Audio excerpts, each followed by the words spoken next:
Hi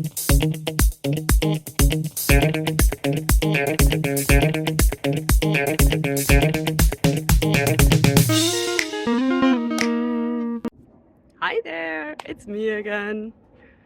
So you all probably recognize the plant that's behind me, right? So the question today is, what will happen if I touch it?